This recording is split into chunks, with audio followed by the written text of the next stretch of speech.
بسم اللہ الرحمن الرحیم۔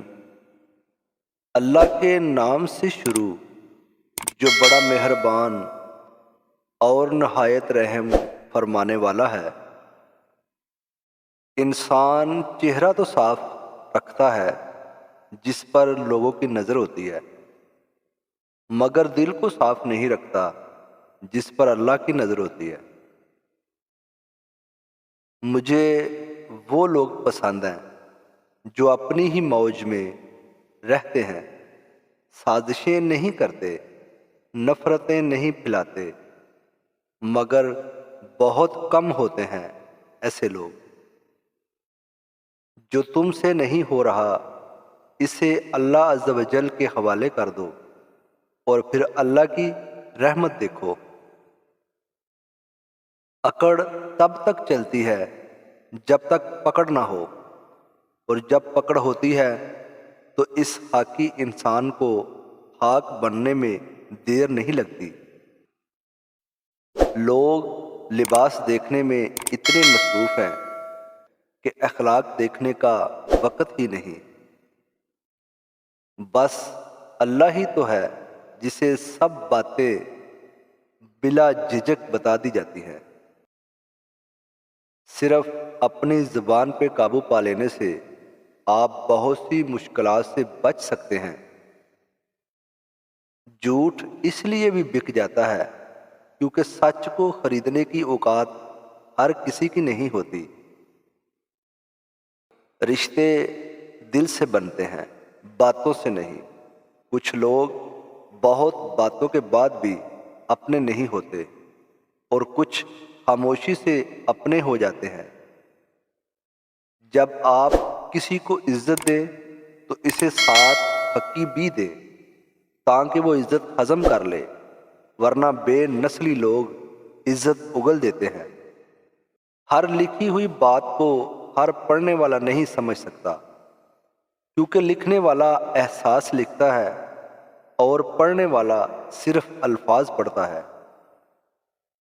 ہمیشہ اس وقت بولیں جب آپ کو احساس ہو کہ آپ کے الفاظ جو آپ کہنے جا رہے ہیں آپ کی خاموشی سے زیادہ خوبصورت ہیں۔ پریشانیاں زندگی کا حصہ ہوتی ہیں۔ جس نے اپنی پریشانی پہ قدم رکھا وہ جیت گیا، اور جس نے اپنی پریشانی کو اپنے سر پر سوار کیا وہ ٹوٹ گیا۔ مذہبی اور روحانی ہونے میں بڑا فرق ہے، کیونکہ بہت سے لوگ مذہبی رسومات پہ سختی سے کار بند رہتے ہیں، مگر ان کے وجود سے کسی کو کوئی فائدہ نہیں ملتا۔ روحانیت مخلوق کی خدمت کا نام ہے۔ جو گزر گیا اسے بھول جائیں، جس نے دکھ دیا اسے معاف کر دیں، جس کو معاف نہیں کر پا رہے اس کا معاملہ اللہ پر چھوڑ دیں، آپ پرسکون ہو جائیں گے۔ اس غریبی سے پناہ مانگو جو مایوس کر دیتی ہے، اور اس مال سے پناہ مانگو جو مغرور کر دیتا ہے۔ ایک مرنے والے انسان کو نہیں معلوم کہ تم نے اس کے لیے کتنے آنسو بہائے، لیکن ایک زندہ انسان کو مرتے دم تک یاد رہے گا کہ تمہاری وجہ سے اس نے کتنے آنسو بہائے۔ جو بھی رشتے پاس ہیں خدارا ان کی قدر کیجیے۔ خواجہ حسن بصری فرماتے ہیں، خود کو اچھی طرح ٹٹول لو اور 3 موقع پر اپنی کیفیت جانچا کرو: نماز پڑھتے وقت، قرآن پڑھتے وقت اور اللہ کا ذکر کرتے وقت۔ اگر تم لطف محسوس کرو، ورنہ سمجھ جو دروازہ بند ہے۔ خود سے کمزور لوگوں کی عزت کرنا شروع کر دو، اللہ تعالیٰ طاقتور لوگوں سے تمہاری عزت کروانا شروع کر دے گا۔ رشتوں کے بازار میں آج کل وہ لوگ ہمیشہ ہی اکیلے پائے جاتے ہیں جو دل اور زبان کے سچے ہوتے ہیں۔ آپ اپنی زندگی سے بھلے خوش نہ ہوں، پر کچھ لوگ ایسے بھی ہیں جو آپ جیسی زندگی جینے کے لیے ترستے ہیں۔ زندگی میں بڑی سے بڑی بات پر ہار نہ ماننے والے لوگ کبھی کبھار بہت چھوٹی سی بات پر ٹوٹ جاتے ہیں۔ جنہوں نے آپ کو چھوڑنا ہوتا ہے وہ دن یا رات نہیں دیکھتے، اور جن کو نبھانا ہوتا ہے پھر وہ حالات نہیں دیکھتے۔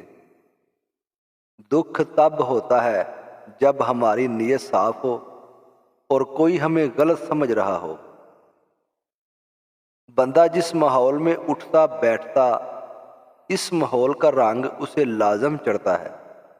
پھر چوائس آپ کی ہے، اچھے اور دانا لوگوں کا انتخاب کرنا یا کم عقل جاہل لوگوں کا۔ سب سے بڑی دیانتداری اپنا احتساب کرنا ہے۔ لوگوں کے دل آپ صاف نہیں کر سکتے، مگر اپنا دل صاف رکھنا آپ کے اختیار میں ہے۔ انسان کی زندگی کا سب سے نازک مرحلہ اس کی جوانی ہوتی ہے، اور جو شخص اپنی جوانی اللہ پاک کی رضا حاصل کرنے میں گزار دے تو وہ کامیاب ہو جاتا ہے، کیونکہ اس عمر میں انسان کے پاس طاقت بھی زیادہ ہوتی ہے اور وہ اپنی صلاحیتوں کو بہتر طریقے سے استعمال کر سکتا ہے۔ اور یہی تو سخت امتحان کا وقت ہے، اللہ پاک کی طرف سے، کہ میرا بندہ میری دی گئی نعمتوں کو میری خاطر استعمال کرتا ہے یا اپنے نفس کی تسکین کے لیے میری نافرمانی کرتا ہے۔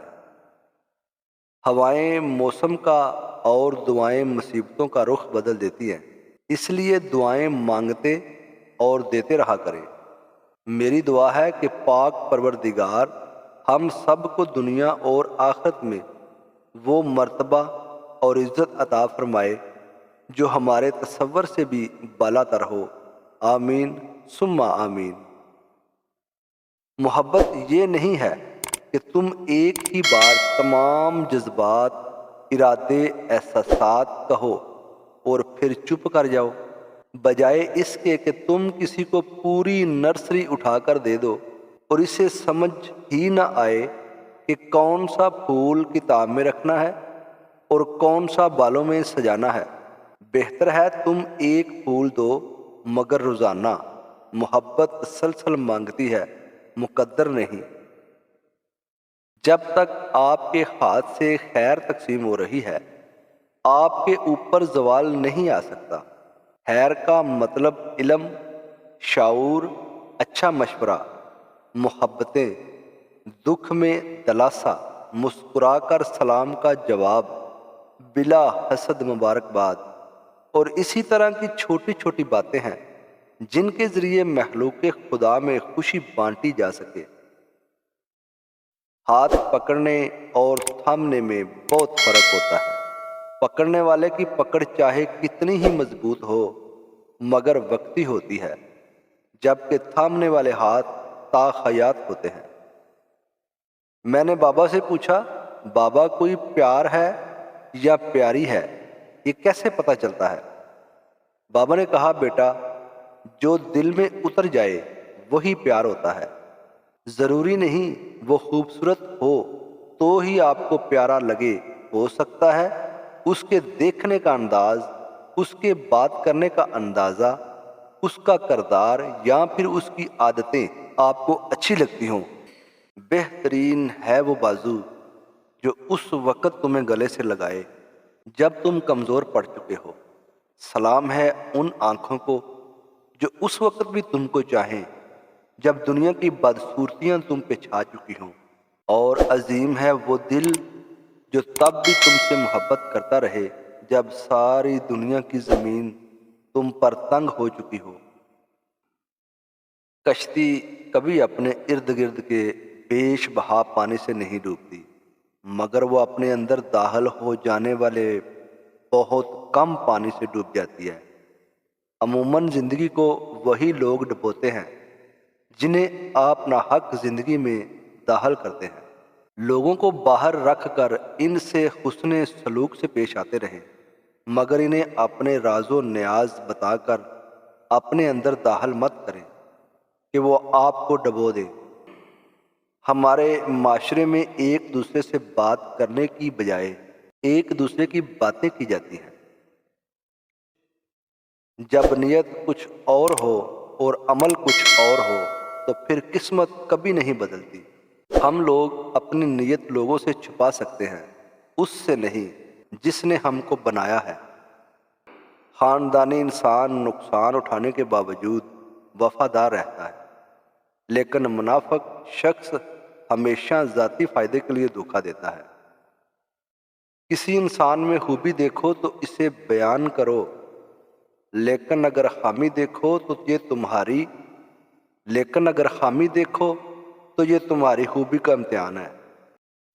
دنیا میں آپ کا حقیقی مقام وہی ہے جس کا اظہار لوگ آپ کی غیر موجودگی میں کرتے ہیں۔